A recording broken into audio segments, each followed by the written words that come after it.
morning and welcome back to the Now Morning Show, where we are talking the Caribbean World of Work Forum, which is happening from the 6th to the 8th of September. The themes explore disruptions, resilience, and just transitions. And this morning, to explore those themes, I'm joined by Dr. Andre Vincent Henry, the director at the Cipriani College of Labor and Cooperative Studies, along with Dr. Marlon Anatol, the Senior Fellow for Cipriani College of Labor and Cooperative Studies. Gentlemen, good morning and welcome to the Now Morning Show. Thanks for having us. It is an absolute pleasure because immediately when we talk about disruptions, I feel like I should be there. Tell me though, in this context, what exactly is the Caribbean World of Work Forum? Yes. Okay. So when we look at the last 10 years, let's just take that as a snapshot. What we see is that there are many disruptions taking place in the world of work. Some of them are man-made, some of them are economic driven, some of them are natural disasters, and I think the one that would resonate with most people would be COVID-19. Absolutely. And we can just throw our mind back and we can see what that meant for workers, for the world of work, for employers. So what we are looking at is how can the Caribbean deal with these kinds of disruptions? Because we are particularly aware that in the Caribbean we are a region of small states, and small states tend to have less capacity to absorb disruptions. So we need to understand what are the implications of these disruptions, to anticipate them, to have the flexibility to be able to deal with them, and to have a sense of what are the ideas that need to be looked at. So we think of it in terms of what we call the thinking environment, which is how the ecosystem is structured, and then out of that, what are the thinking challenges that we have to come to grips with. Understood. Now, Dr. Anatol, tell me a little bit about the possible outcomes of the conference then. Well, the way we envision it is that the outcomes will be directly related to the issues that we're dealing with. So what we have is we have 4 different streams that we're dealing with, such as things like governance. We're looking at issues that affect labor, the solidarity economy. So there are a number of different streams over the 2 days. And what happens, what the outcome would be that we will produce documents which will support what was being said, because we have people from all around the world, the Caribbean, and nationally, and therefore we have different perspectives coming into the same spot where we actually get a chance to conversate for a little while and come up with actual plans, policies, discussions, issues that need to be dealt with directly as it relates to resilience and disruptions within the national economy. He used the words conversate to annoy me. Yes, it's one of the things I do. Really?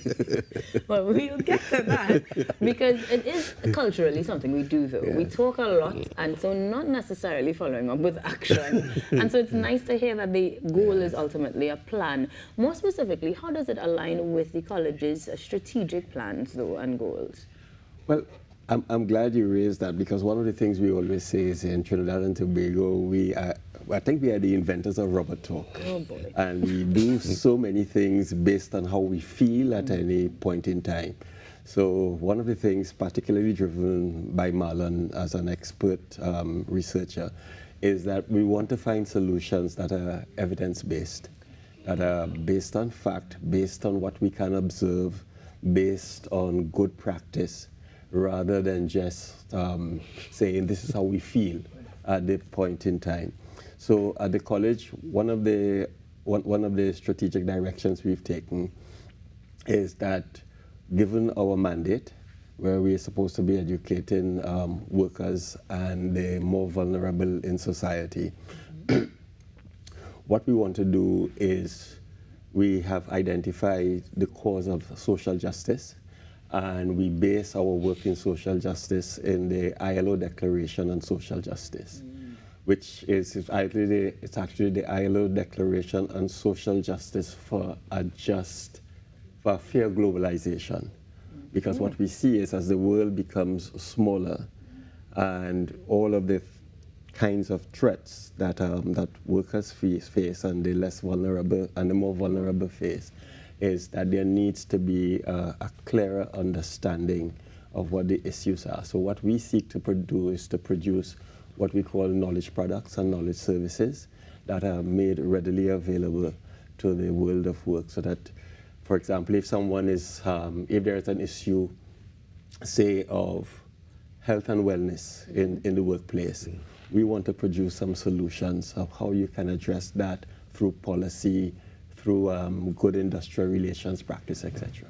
Sounds good. Yes. And in that case, it sounds like the 2 days are days that you do not want to miss. It's not an either or situation, is it?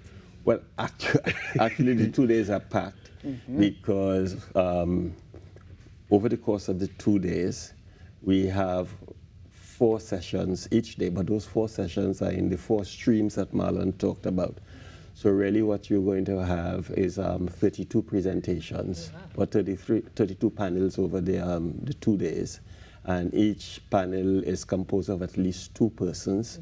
So it is really a buffet, a menu of very interesting issues that need to be addressed. And therefore the challenge with that also is, again, as you said, if there are different areas that you're interested in, they happen at the same time. And that's one of the challenges that we have. But we are going to curate the outcomes, the outputs, and those will be available for consultation afterward. As per usual, because as you said, you're about solutions. So those solutions will be available to persons. But those who want to attend, though, how do we get into registering for that? Okay, so registration will go through, we have cclcs.edu.tt, which will give you, and you go onto the page and you will have access to it. So it's fairly easy to get into. So the conference is hybrid. It's both virtual and in person. No surprise there. Yes. The evolution has forced us to do exactly that. One of the disruptions. One of the disruptions. And how you react to the disruption. Actually take advantage of the disruption. Correct, is right. So does that mean then that you can partake of multiple options at the same time? Absolutely. Yes. You can run from room to room, literally, or virtually. Virtually, exactly. And in that case, gentlemen, I want you both to give me a little bit of your perspective on the way that persons will benefit from the actual forum. When we talk about persons as well, could you identify who exactly might as well? Individual workers, worker representatives, worker organizations, self-employed people, because that is where we're looking at the social and solidarity economy, community-based groups, because we're looking at the mobilization of community resources as a way to build resilience. Persons who are working in the areas of climate change, persons who are involved in non-paid work. So this can go mothers. on. Mothers and house husbands. And house husbands. Right. We talk about care workers, people who deal with health and wellness, people who dealing with gender issues, people who dealing with, it's a whole range of stuff that we're looking at. But what, as we talk about the kinds of beneficiaries, what it tells you is how all-encompassing the issue of disruptions and vulnerabilities are, and the need to really find solutions to resilience that can spread across the society. Yeah, because everybody was actually touched by the disruptions. And of course, one of the things we're looking at also is to determine or to try to predict with some of the work that, because there's a lot of research going into it, some of the possible future disruptions, so that at the end of the day, we'll be more prepared, more resilient, rather than always being on the back foot, as we say, trying to adjust to what happens in the world. So I think we'll get a lot of data, we'll get a lot of conversation, we'll get a lot of products out of the conference. And in that case, you want to be a part of it. It's happening from the 6th to the 8th of September. They're exploring disruptions, resilience, and just transitions. And it's all happening at the Cipriani Labour College Cooperative. This long name will always be the F&B. But it's happening at the Valsayn campus, which we are very familiar with. And we can all become a part of the discussion, a part of the conversations, and a part of the solutions. I want to say thank you very much to both of you gentlemen for joining me this morning. Dr. Marlon Onatol and Dr. Andre Vincent Henry, both making sure that we are better prepared for the future. in the world of work. This morning, we are going to take a break, and when we come back, we have even more for you here on the Now Morning Show. That is a good disruption. Stick around and find out what it is. We'll be back. Now's the time.